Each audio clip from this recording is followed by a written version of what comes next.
पिछले कुछ सालों से गोल्ड काफी ज्यादा चर्चा में है और हम देख रहे हैं जिस तरह के रिटर्न मिल रहे हैं, डबल डिजिट रिटर्न अगर पिछले 25 सालों से देखें तो गोल्ड ने दिया है और एक कंप्लीट एसेट क्लास के तौर पर गोल्ड उभरा है। आमतौर पे गोल्ड को हम देखते थे एक हेजिंग टूल्स के तौर पे और हेज फंड्स मैनेजर वो पोर्टफोलियो में 5% 7% तक रखते थे, लेकिन जिस तरह की तेजी आई है पूरी तरह से गोल्ड अब अट्रैक्ट कर रहा है इन्वेस्टर्स को। आगे क्या होगा इसी पर सबसे ज्यादा फोकस होगा गोल्ड की कहानी में। आज हमारे साथ बेहद ही खास मेहमान हैं, कामाख्या ज्वेल्स के एमडी मनोज झा हैं और 2 दशक से ज्यादा का इनका ज्वेलरी बिजनेस का अनुभव है और गोल्ड के मार्केट को बखूबी पहचानते हैं और साथ साथ इसके फंडामेंटल्स को, जियोपॉलिटिकल डेवलपमेंट को, सब कुछ बहुत अच्छे से समझते हैं। बहुत बहुत शुक्रिया, आपने वक्त दिया है धन्यवाद। पीवीके के लिए, इसलिए शुक्रिया आपका। धन्यवाद विश्व मोहन जी, और बहुत अच्छा चैनल आपने स्टार्ट किया, मेरी पूरी शुभकामनाएं हैं।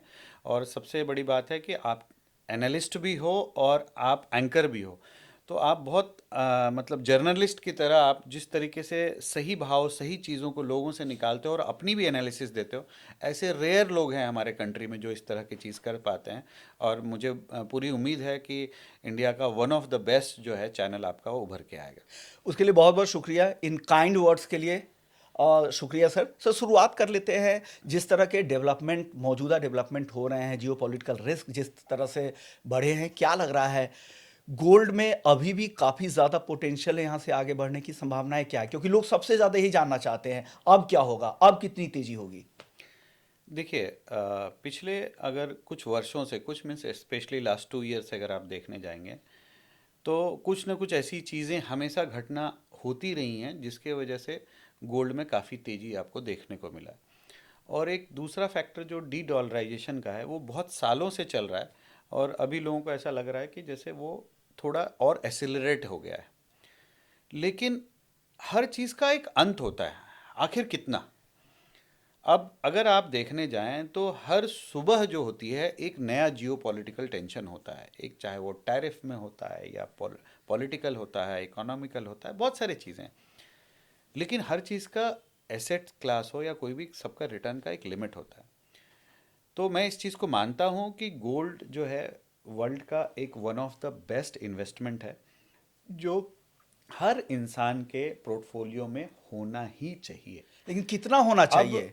अब नेक्स्ट बात आती है सर, होना चाहिए मतलब ये नहीं है कि आप पूरे के पूरे एक ही बास्केट में डाल दें। जैसे बहुत पुरानी कहावत है, you should not put all the eggs in single basket.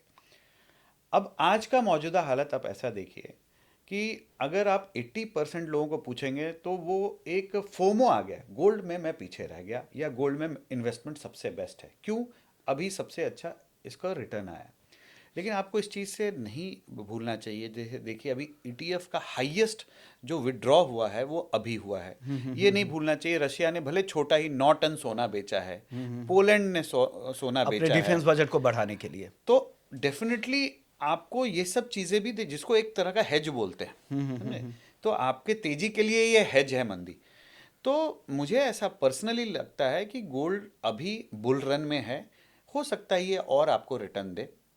लेकिन ये कतई नहीं भूलना चाहिए कि हर बुल रन के बाद एक बियर रन भी आता है, और जब बियर आता है तो बहुत तगड़ी वाली आती है। जब $1000 था तो $250 गोल्ड हो गया था, $1980 था तो उस समय 1050 $1100 हो गया था।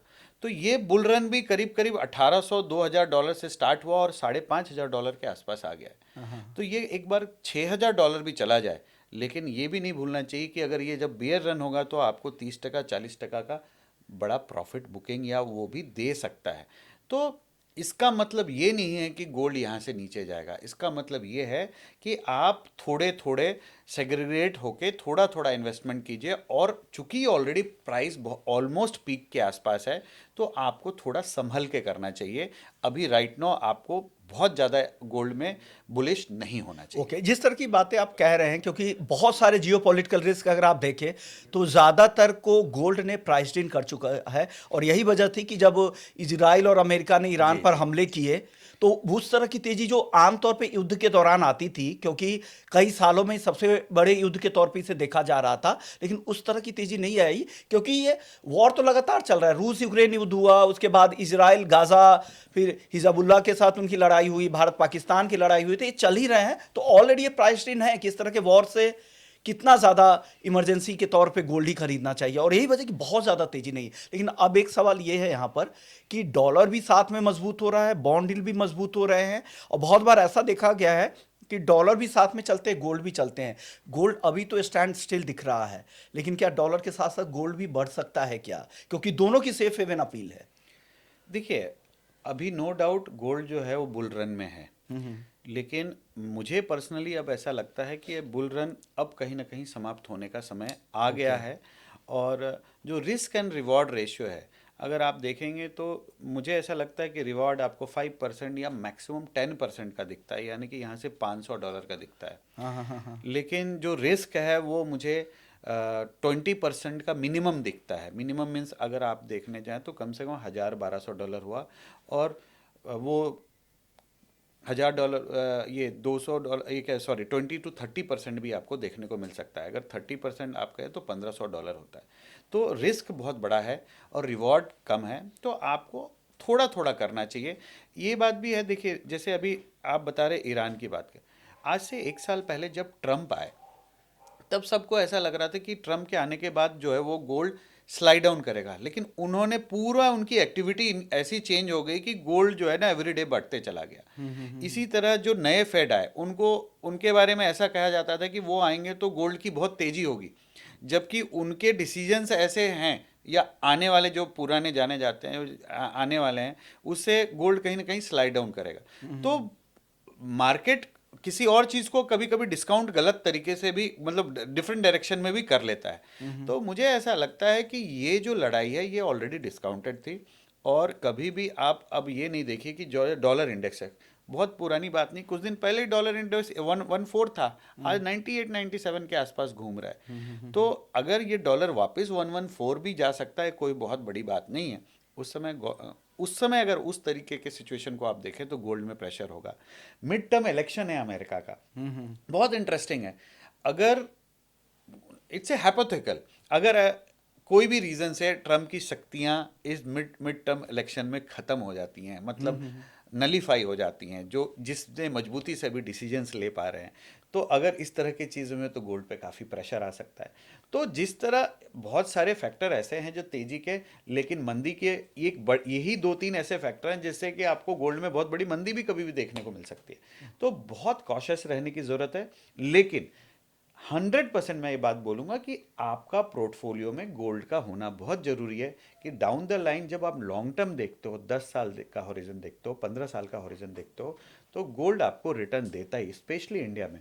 इंडिया में देखिए रुपी कहीं ना कहीं डिप्रिशिएट करता ही रहता है, और अगर डॉलर टर्म्स में कहीं स्लाइड डाउन भी किया तो रुपये में अगर आपको गोल्ड ने अगर वीक हुई, और तो डेफिनेटली आपको उसमें इंडियन रुपीज़ में पुश मिलेगा। तो मेटल होना, सोने के साथ साथ चांदी भी बहुत इंपॉर्टेंट है। चांदी देखिए ओवरऑल वर्ल्ड में ऐसे एक स्कार्सिटी जो दिखाई जा रही उतनी है नहीं, लेकिन डेफिनेटली माइनस तो है, प्रोडक्शन से ज़्यादा डिमांड है, क्योंकि जितने भी सारे इंडस्ट्रियल यूजेस हैं उसमें बहुत सारे में चांदी की डिमांड हाईली बढ़ गई है। लेकिन ये भी, वहाँ भी एक हेज की बात मैं करूँगा कि अगर उसका कोई ऑप्शन आ गया तो वहाँ भी रिवर्स आने की चांसेस हैं। तो आपके पोर्टफोलियो में थोड़ा चांदी, थोड़ा सोना होना बहुत ज़रूरी है, क्योंकि आपको केवल अगर आप इक्विटी में या रियल स्टेट में आप डालते हैं तो डेफिनेटली आप अपने पोर्टफोलियो को रिस्क में डालते हैं। ओके, आपने बात की कि हमारे पोर्टफोलियो में होना चाहिए, अगर परसेंटेज टर्म में बता पाए, 10% गोल्ड, 5% चांदी, या अगर वो परसेंटेज, ताकि लोगों को क्लैरिटी मिल जाए। अब सब लोगों की बात तो नहीं कर सकता, लेकिन हमारे जो सबका अपना अपना रिस्क एपेटाइट है और सोच है। हाँ हाँ। अगर आप डेफिनेटली 15 साल 20 साल के हॉरिजन में जाते हैं तो हाईएस्ट परसेंटेज तो आज भी मैं इक्विटी को ही दूंगा, डेफिनेटली, क्योंकि ये ग्रोथ वाला मोमेंट है, सबसे ज़्यादा ग्रोथ आपको हाँ जी, पोर्टफोलियो को ही देता है। देता है। उसके बाद जो है मैं आपको गोल्ड में थोड़ा आपकी होनी चाहिए, थोड़ा आपका रियल स्टेट में होना चाहिए। लेकिन आज के दिन में अगर आप मेरे को पूछेंगे तो गोल्ड सिल्वर में सिल्वर का परसेंटेज ज़्यादा होना चाहिए। तो आज अगर अगर 100% की बात करो तो मुझे ऐसा लगता है कि आपके पोर्टफोलियो में 10% के आसपास गोल्ड होना चाहिए, और 15% के आसपास आपके पास चांदी होनी चाहिए। यानी 25% टोटल 25% पोर्टफोलियो में गोल्ड और सिल्वर का। सिल्वर को आपको जगह जरूर देना चाहिए, और एक बार में नहीं खरीदना चाहिए। कभी भी डिप आए जब भी सोने या चांदी में थोड़ी भी डिप आए तो आपको थोड़ा थोड़ा इंक्रीमेंटल जो है अपने पोर्टफोलियो में बढ़ाते जाए। एक और मैं सवाल यहाँ पे पूछना चाह रहा हूँ, आपने कहा कि डिप की ये इंतजार करना चाहिए। अगर आपको अपने पर्सनल पोर्टफोलियो के लिए, मैं जानता हूँ कि एकदम से बॉटम पे ही पिक कर लेना ये बहुत ही मुश्किल होता है किसी भी सिक्योरिटीज़ में, चाहे शेयर हो या कमोडिटी हो। लेकिन अगर आपको खरीदना हो तो कितना वेट करेंगे? 10% नीचे का वेट करेंगे?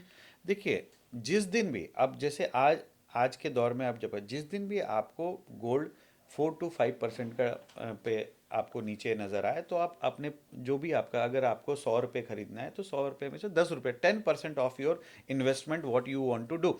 अगर आप 100 रुपये का इन्वेस्टमेंट तो आपको 10 रुपये का कोई भी भाव से, जब भी जिस समय ऐसा दिन आता है कभी कभी, महीने 2 महीने में एक बार ऐसा आता है या 3 महीने में कि गोल्ड 3% 4% स्लाइड डाउन होता है, तो उस दिन आप अपना 10% जरूर खरीद लीजिए। तो शायद आपको जो गोल्ड का जो एक्यूमुलेटिव 2 साल का एवरेज मिलेगा वो बहुत सही मिलेगा। ओके, अब पूरा इन्वेस्ट जो, अगर मुझे जो 100 रुपया मुझे गोल्ड में ही डालना है, वो किस भाव पे डाले, वो कितना गिरने पे डाल? मैं एग्जैक्ट भाव नहीं पूछ रहा हूँ।